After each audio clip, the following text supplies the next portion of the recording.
Hi, everybody.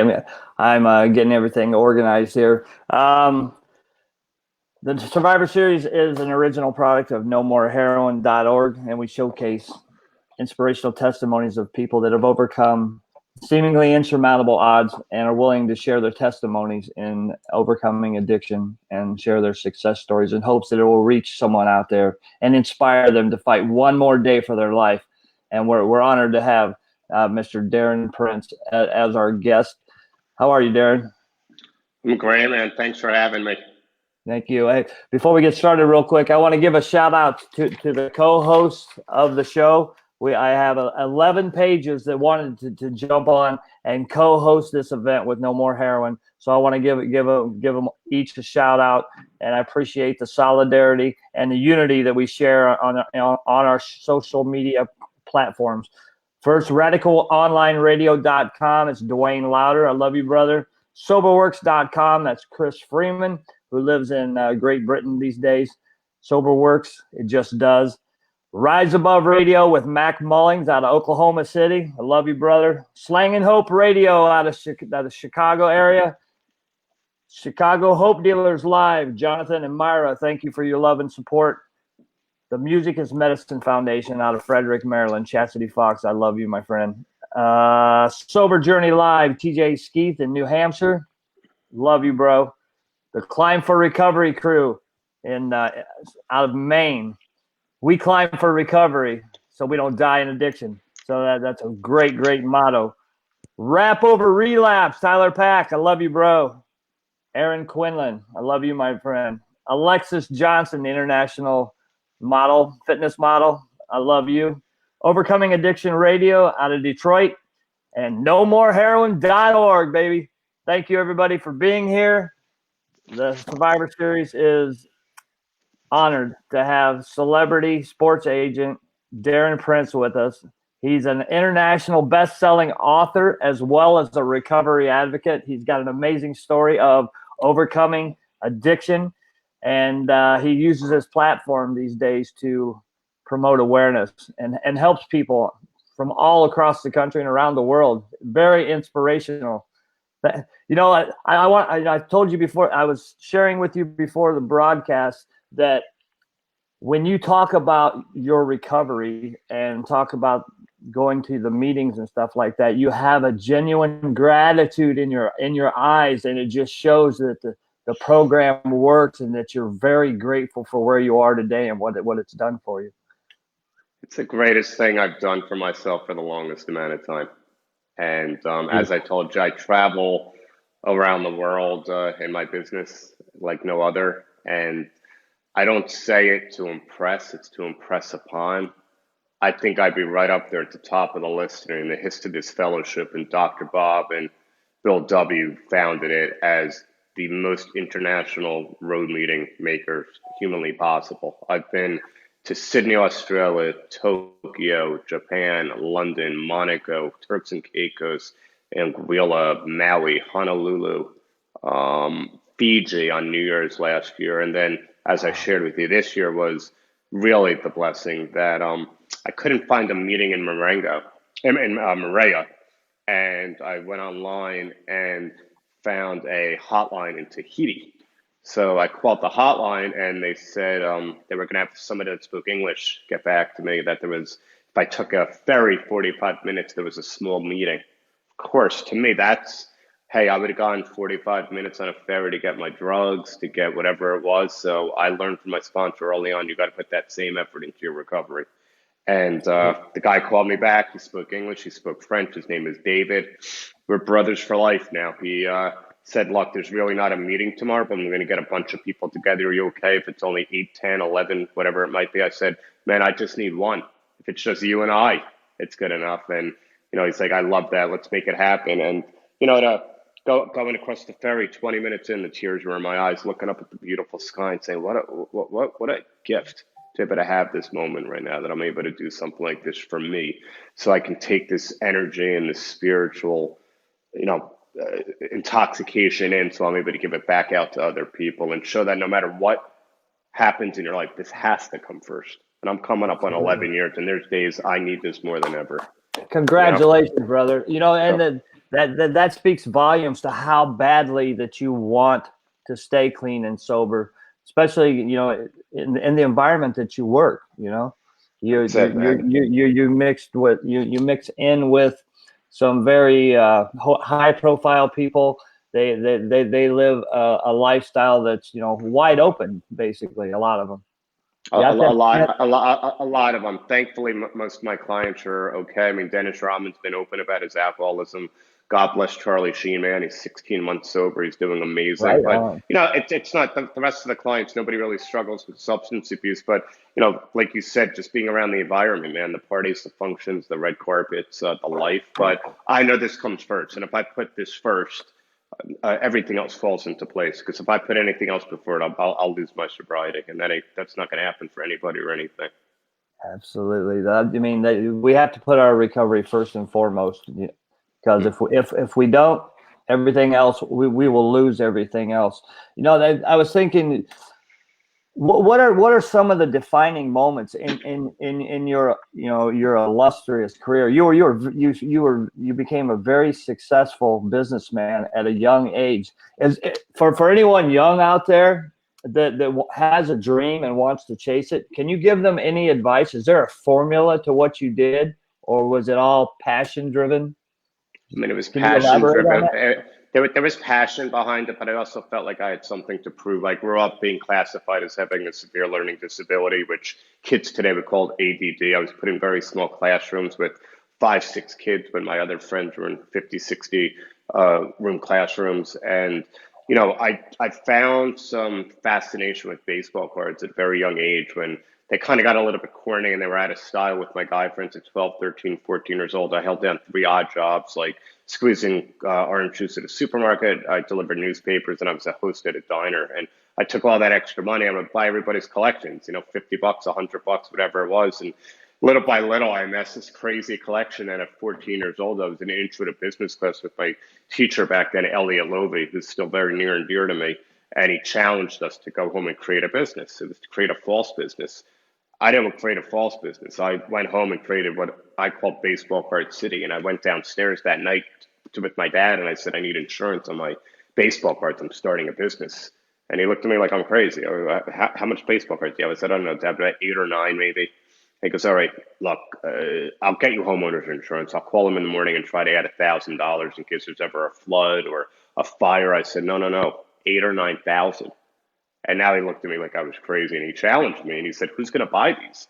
So I got this price guide. I came back downstairs and I showed him a newspaper ad to get a table at a baseball card show 2 weeks later for $20. And I put every last second that I had when I got home from school. I did no homework. I don't suggest this to kids that enjoy school. I did no homework. I knew that this was going to be my calling.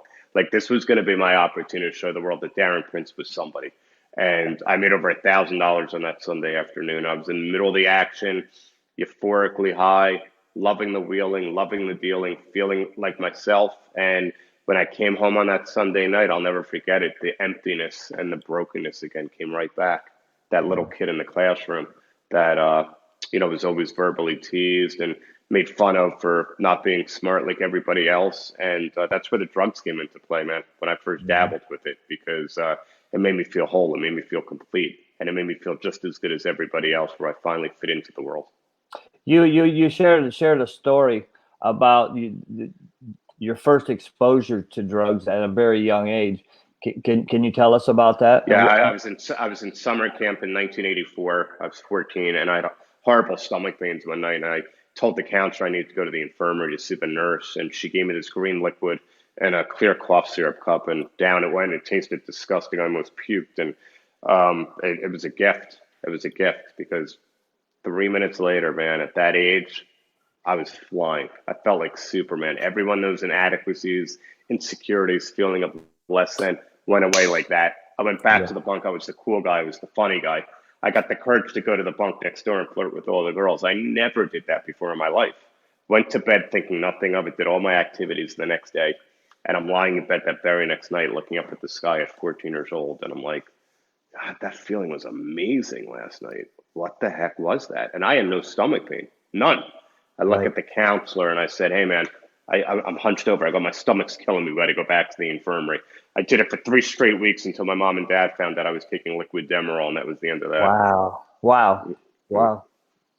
Yeah, that feeling was there. I mean, you felt the pleasure and the relief and that false feeling of empowerment that comes with the beginning the drug usage.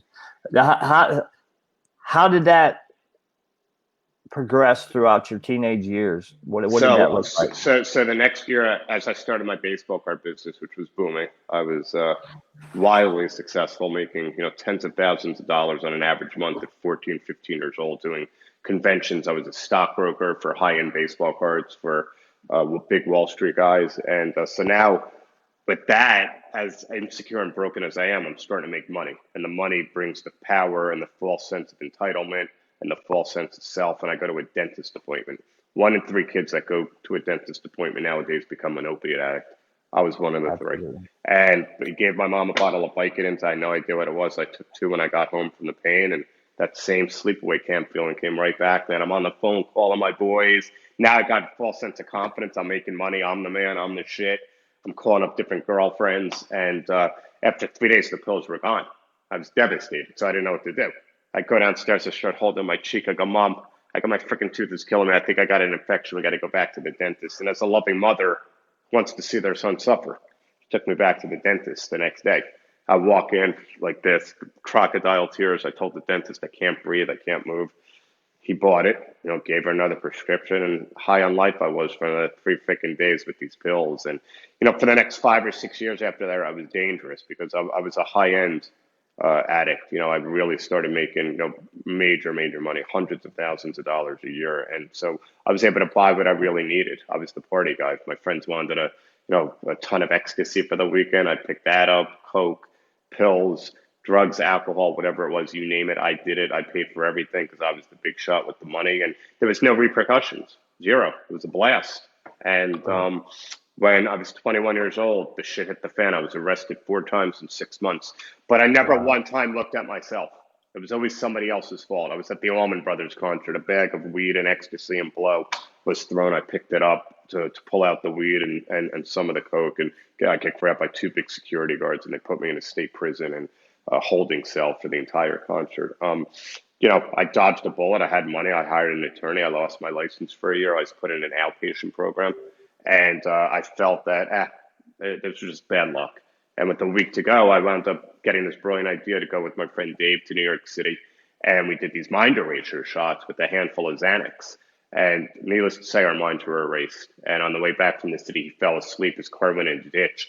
My face, even with the seatbelt on because I was sleeping, implanted itself into the windshield, and I woke up in the ICU with 95 stitches in my face and a concussion, broken nose, and still didn't slow me down.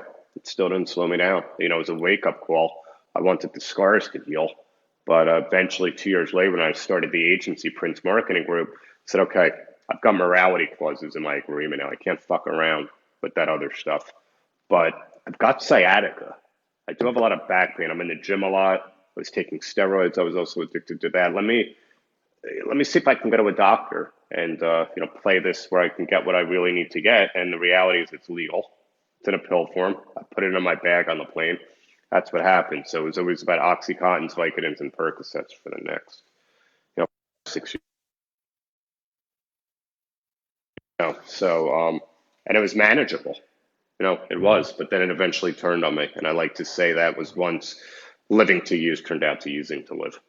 Yes, you in the beginning of your book, you talk about like the bottom when you were in a position, a very historical moment was taking place, and you just weren't not there physically, mentally, or spiritually.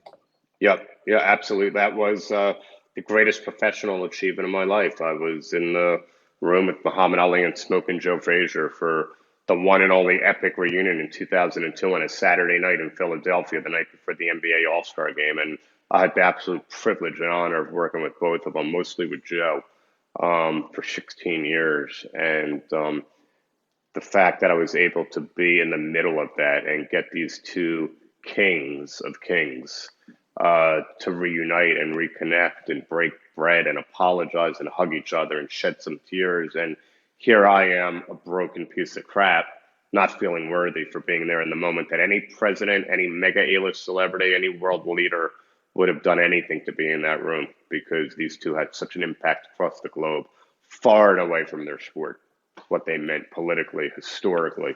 And I was high as a kite on opiates because I just felt like I didn't belong. And these two icons of icons, man, they loved me more than I ever loved myself. They had more respect for me than I ever had for myself.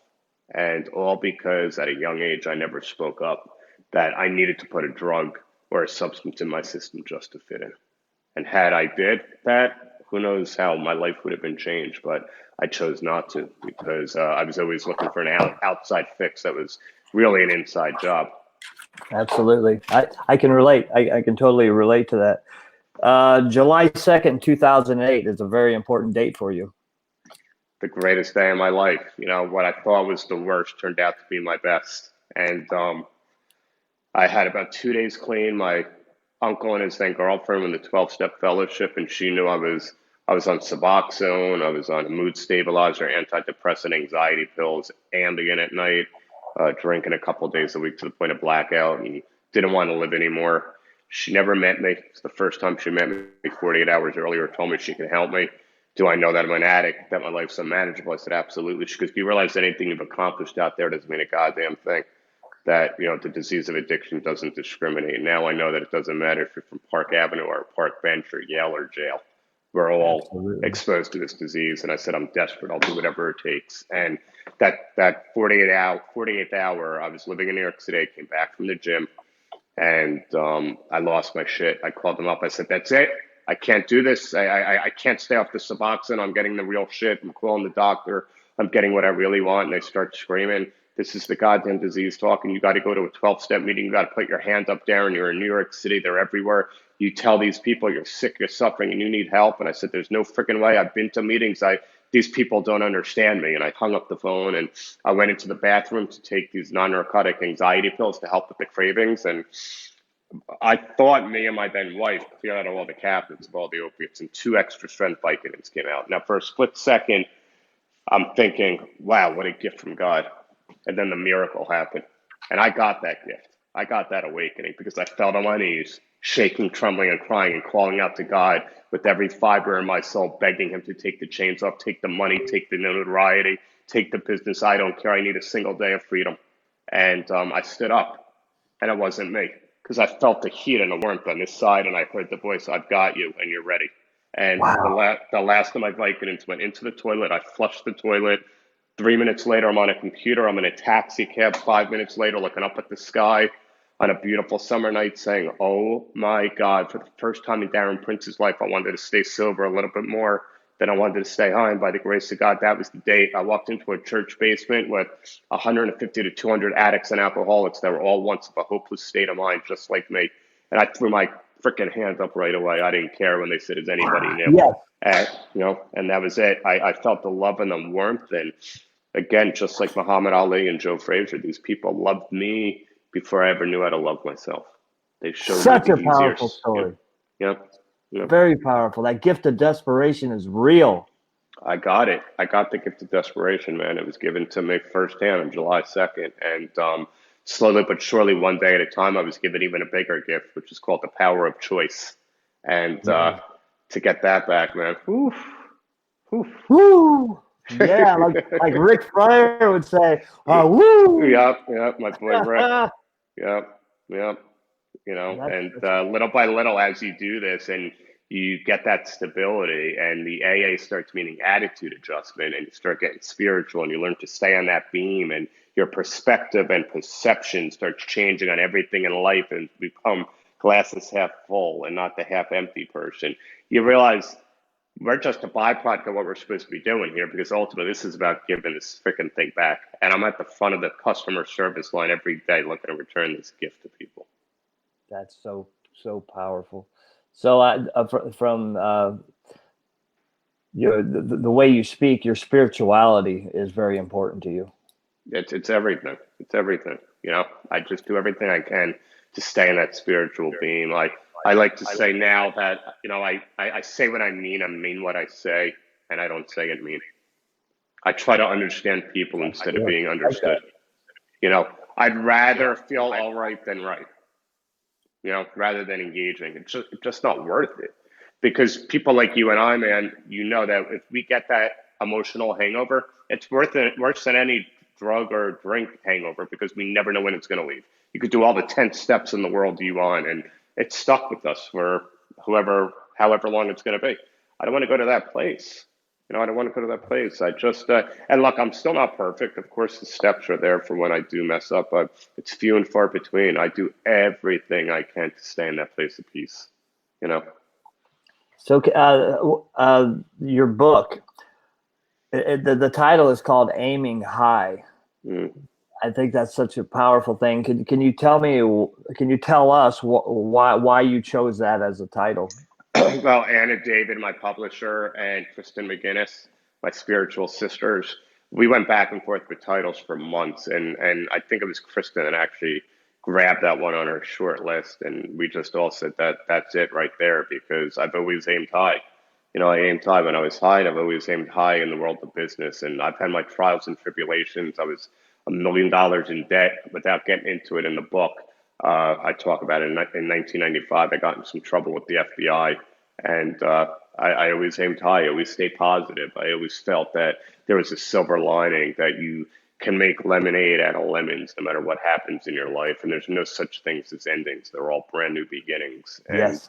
I'm so blessed to work with some of, the icons that I work with. And, I don't look at them the same way you and everybody else does, whether it's Magic Johnson, Hulk Hogan, Dennis Rodman, Ric Flair, Charlie Sheen, Evel Knievel was a client for years, Chevy Chase still. Every single person when this book was announced came to my rescue and all gave me testimonials. They all got behind that on social media.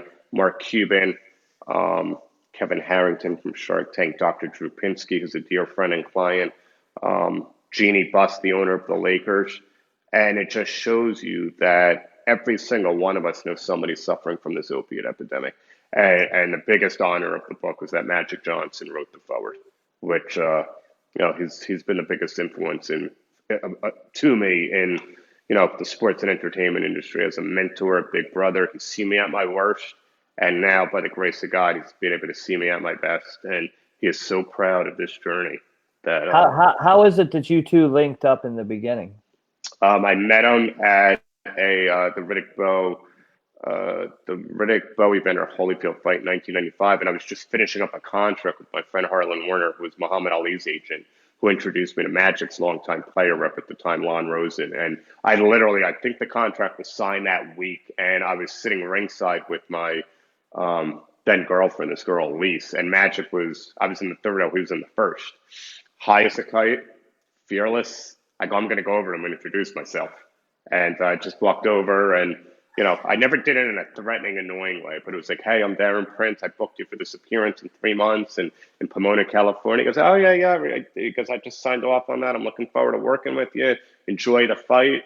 And we had a few words, and I saw him 3 months later and, got out of the limo. The first thing he did is give me this big bear hug, said, what'd you think of the fight? And little by little, it just became this bromance. And I realized he was a different animal than anybody else I've ever worked with, that this guy had a vision on how to run things and surrounded himself with always people that were smarter and more successful than him, which is why his brand, to this day, he's one of the most successful businessmen athletes on the planet. We'll probably never see anybody else like him. He's an over deliverer. He told me from day one, you do your job, I'll do my part. I'll make you look good every single time. Just make sure you cover my butt and make sure that everything is organized in the way I like it when I get there. But no, like I said, he's seen me at my worst. We had a real heart to heart in 2006, a year and a half before I got sober, and he was worried about me. I came clean about what was going on in my life. And look, here you get a call from one of the most successful athletes in the world, and telling me that he doesn't know, he doesn't want to see me die, and he doesn't want to also jeopardizing our business relationship. And it still took another year and a half for me to get that gift from God. Yeah, to be ready, because like you say, we know we can't scare an addict or an alcoholic or a substance abuser. you know? You had to be ready. You had to be ready to Yeah, receive that gift of desperation. And yeah. thank God that you were there. You recognized it and you accepted it and embraced this life in recovery, because otherwise you were doomed. You know. That was it. And there's just been so many amazing blessings along the way, man. And I just spoke to my boy Frank because tomorrow's probably the biggest honor. I've been to the White House 3 times. I was one of 200 guests invited by President Trump on October 24th for a historic opioid bill getting signed for 6 or 7 billion in funding. But I'm speaking at my high school tomorrow, and that's just one of the biggest honors. I was honored at Mar-a-Lago for this big veterans event on February 2nd, but this one tomorrow is something that's just really, really, really special that I'm looking forward to because I'm gonna throw up the picture of you with your award. yeah, That's you with your yeah, glass plaque. yeah. That had to have been such an amazing time for you. It was amazing, and to stand up on a stage in front of 800 people and feel so comfortable talking about the uncomfortable.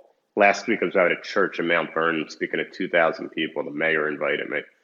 And as calm and relaxed as I am with you right now, I've worked with the speech coach for a while, my guy Jeffrey Davis, but now it's at the point where I do this in my sleep because you realize you speak, you get it, whether it's in the rooms, outside the rooms, that there's some God-given words coming out of our mouth sometimes. We don't even realize what it is. That's That's right. helping to change and impact lives. So it's our duty, in my opinion, and I understand the anonymous part to a lot of people is very touchy. To me, I feel it's selfish to keep that anonymous part. I think we need to all get out there a little bit more and talk about That's this right. gift because I get it. People say, hey, if we fail, it's a black eye. The relapse rate is so high. Okay, God forbid Darren Prince was to disappear tomorrow. You're going to tell me I didn't help one person in the almost 11 years I got sober? This Oh man, works.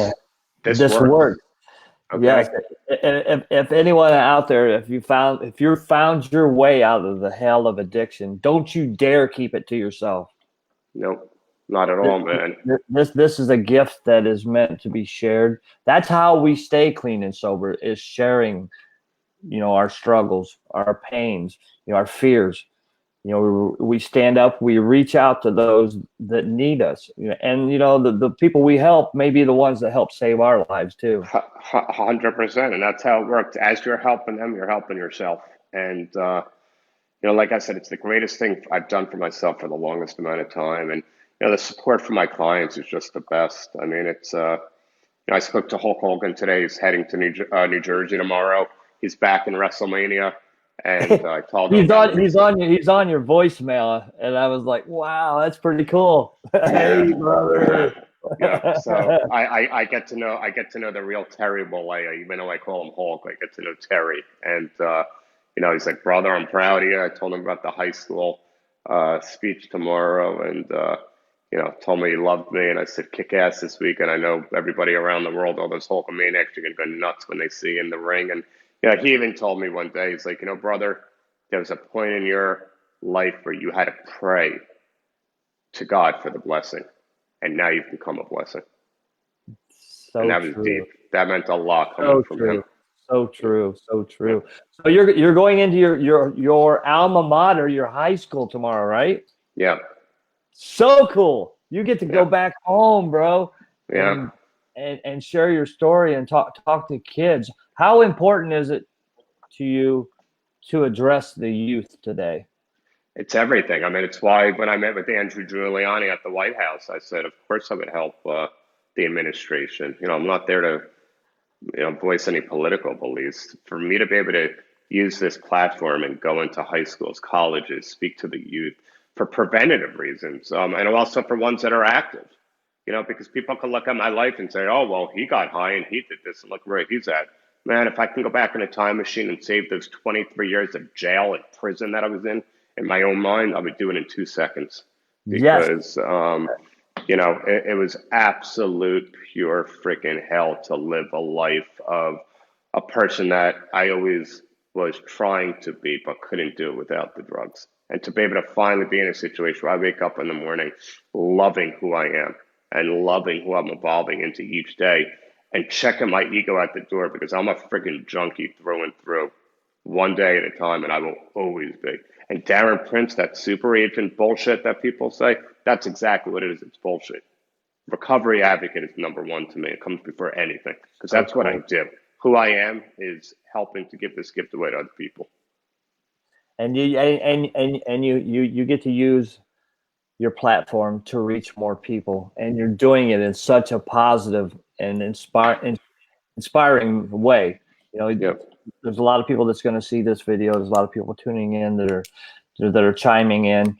You are affecting people's lives in such a positive manner, and the fact that you would jump on here with me, it speaks volumes for who you are as a man in recovery and in general. So again, I thank you.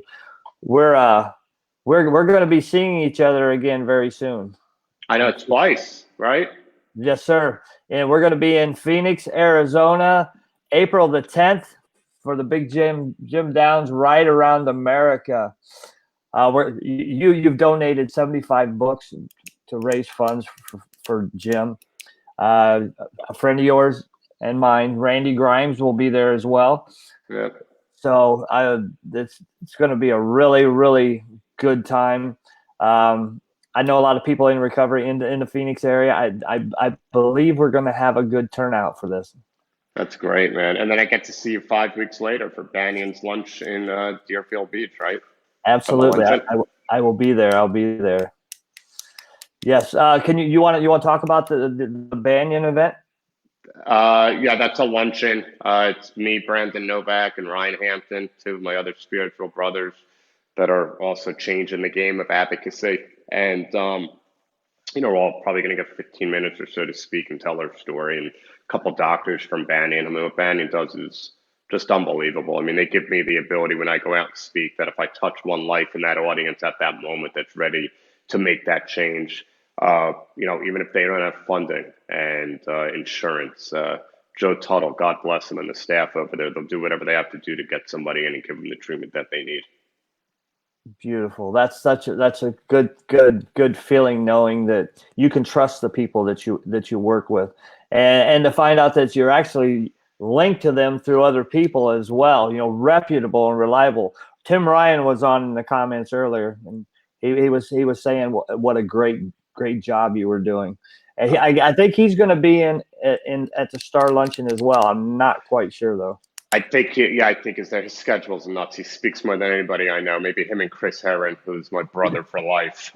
Both of them are just ridiculous with what they do to give back, and they're just nonstop. Sometimes 2-3 cities a day, 2-3 flights a day. Yes. And I've never seen Tim so happy. And like I said, he indirectly brought me back in with Joe Tuttle, who I knew from the memorabilia business back in the early 1990s, which was just such a small world. And called each other up, and he goes, "Man, you just can't make this shit up, can you?" I said, "No." I said, "That's how it works." I can hear him saying that in my head. Yep. So I want to tell you one quick story. I don't know how much time we have left, but yeah, we have plenty of time.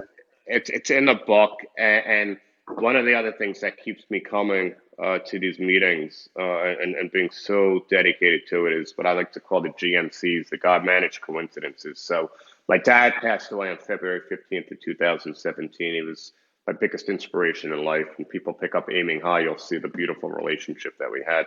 But the blessing was he had a sober son for 8.5 years.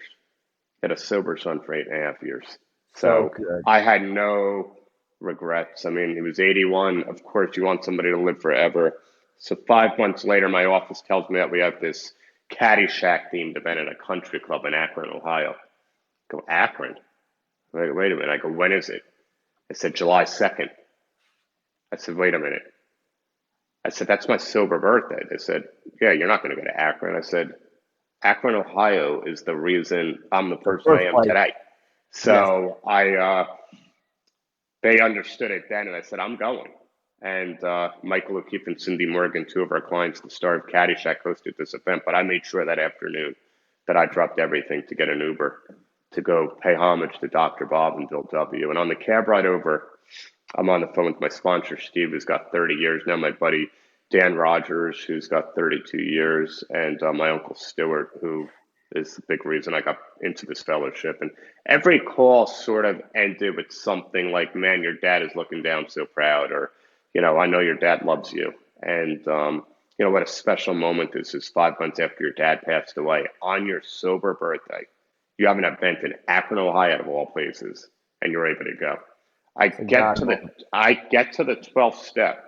For anybody that hasn't been there, there's actually 12 steps to get to the top of Dr. Bob's. I don't have the photo on me, but it's in the book. And a man greets me and says, "Welcome home, son." And he's got a shirt that says "Dad" right across the top. Oh, wow. That's so intense. Yeah. Yeah. So when you get those God shots, man, whew, It just gives me, I got goosebumps. Yeah. Because that was just "Welcome home, son." And he's got a shirt on that says "Dad." And it's a photo of it in my book because I wasn't tripping out. It really happened. Right. Will you be coming to Founders Day this year? What is it again? Will you be coming to Founders Day? I might be. Yeah. Yep. I'm thinking about it. Amazing time. Yep. Yeah.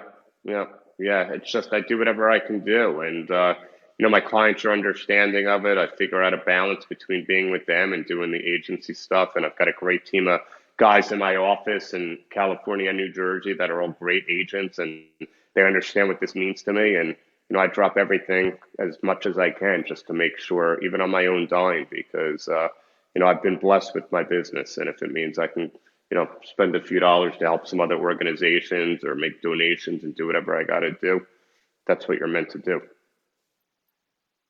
Yes, for sure. Big Jim is in the comments. I love you, Big Jim. We'll be seeing you next Monday. I'm flying from Dallas to Phoenix, so I'll be catching up. I'm going to be rallying the troops on the ground, trying to get things put into place. It's going to be a phenomenal time. It's going to be just an opportunity to meet, fellowship. People want to meet you, Darren. They want to get your book. People want to know about recovery, and people that are in recovery want to be with other people that are successful, that have long-term sobriety or recovery, whatever, and they want to know how you did it. So thank you, my friend. Thank you for taking the time to do this. I know you just flew across country from California to New Jersey last night. And again, it's been a true honor to have you. And having you as my guest gives credence to what I'm trying to do with my platform. You're a role model and an inspiration. You're the true definition of a survivor, and what this show is all about. No, thanks, man. The privilege is all mine. Believe me. Oh, I got so wrapped up in wanting to talk to you that I forgot you wanted to give a book away. Yeah, we got to give a book away, and then people can go to officialdarrenprince.com to purchase it, read up on some other stuff we have happening in and outside the industry. It's a pretty cool website, and they can email me directly too if they need help, if they've got questions, if they're unsure of a place to go or what they can do. Like I said, there's an inbox on there. They could just shoot a message, and I reply to every single person when my office gets it to me. Hold on, I want to correct this. I spelled official wrong. Yeah, it's official, DARRENPRINCE. Fish. I think that's right. Official. Oh, FICIAL. Is that right? Official? You're like me. You killed too many brain cells, right? Official. Yeah. You guys get the idea. Please write this down. Shoot him an email. Real quick, if you will share this video, pick a number between 1 and 100. Comment done in the comments. If you watch this after the fact, I'll leave the contest open until 9 o'clock tomorrow morning. And Darren, you will pick a number and you'll send it to me in Messenger. Whoever gets that number or closest to it will get a free book. We'll ship them a book. Awesome. Thank you again. Is there anything you would like to say in closing, my friend? No, I just, at the end of the day, that if anybody doesn't think they can do this, you got to give it a shot because you can push the reset button on your life. And there is a dark place that can turn into the brightest of all lights that I'm living proof.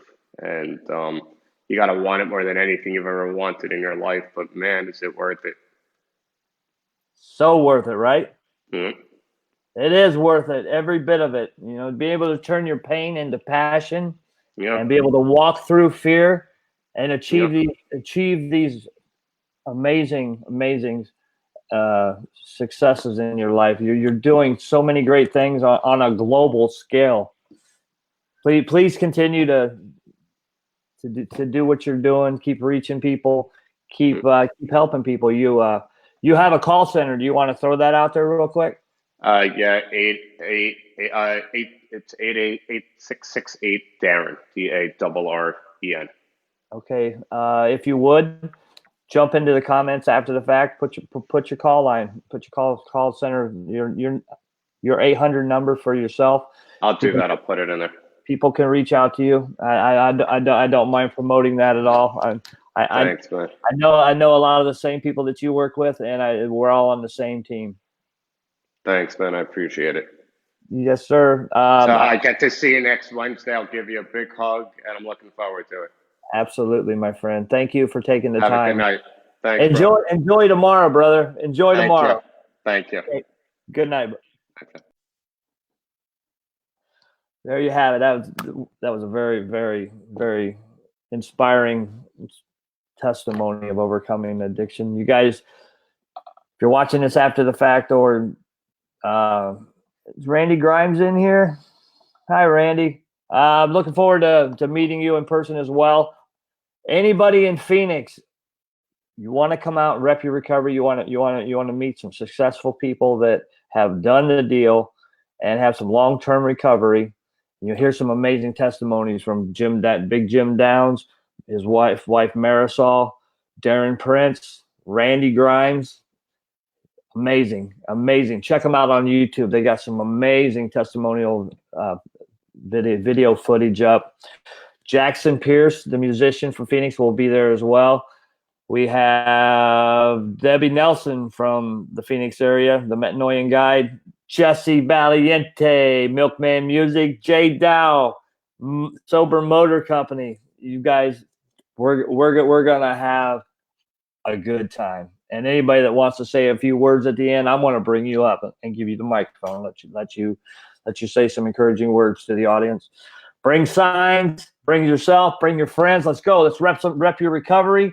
We recover out loud in Phoenix, April the 10th at 4:00. Come down early because we're going to rally up. We're going to do live feeds. We're going to take pictures, and we're gonna have a great time, man. It's been a good time. Thank you, Darren Prince, for being here. Thank you for tuning into the Survivor Series. I love you all. Good night. Whew.